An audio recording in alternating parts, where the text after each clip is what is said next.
আপনার জায়গায় যদি আমি থাকতাম আর আমার সামনে যদি পুলিশের গাড়িতে আগুন জ্বলতো বা এইভাবে পুলিশের উপর আক্রমণ হতো, আমি এখানে শ্যুট করতাম মাথার উপরে।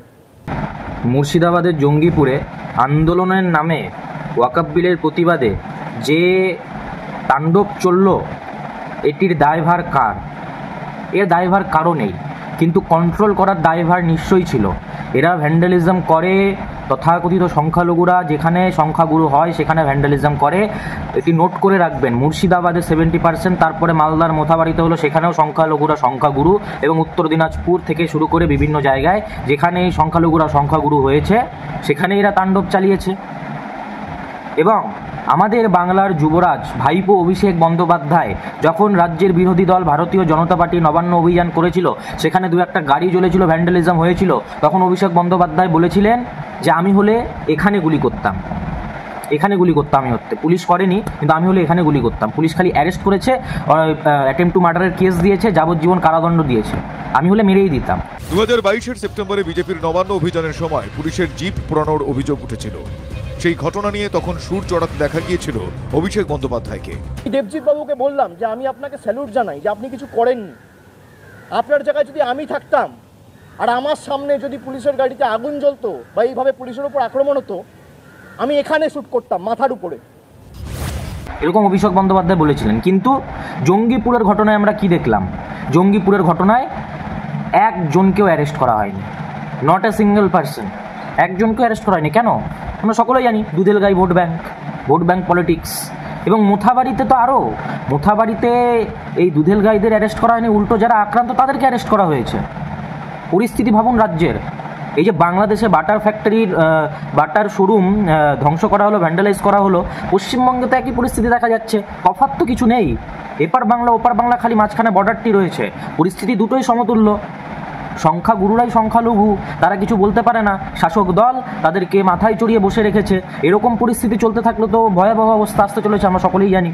এবং কিছুদিন আগে কলকাতার ইকো পার্কে এই মমতা বন্দ্যোপাধ্যায় দুধেলগাই ভোট ব্যাংকরা কীভাবে প্যালেস্তাইনের পতাকা নিয়ে র্যালি করেছে এবং ভারতের জাতীয় পতাকাকে বিকৃত করে দেখিয়েছে।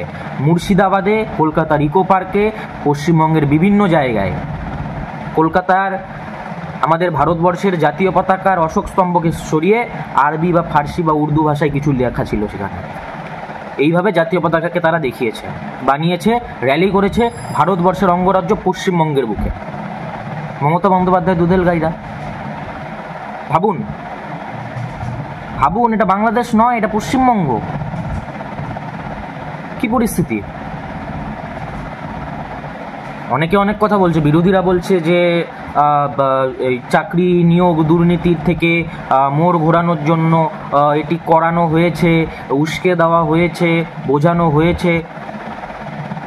হতে পারে, কিন্তু এই আন্দোলন ভারতবর্ষে সব জায়গায় হচ্ছে, সব জায়গায় ভ্যান্ডালাইজ করছে, এবং পশ্চিমবঙ্গে সব থেকে বেশি করছে।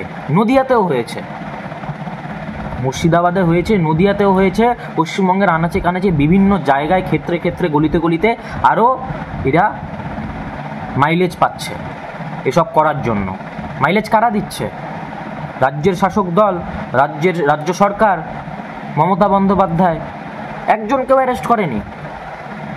এবং এর পরেও এনাদের যে ধর্মগুরুরা রয়েছে, ইমাম, আমি কিছুক্ষণ আগেই সংবাদ মাধ্যমে দেখলাম তিনি বসে বলছেন যে পুলিশ লাঠিচার্জ কেন করলো।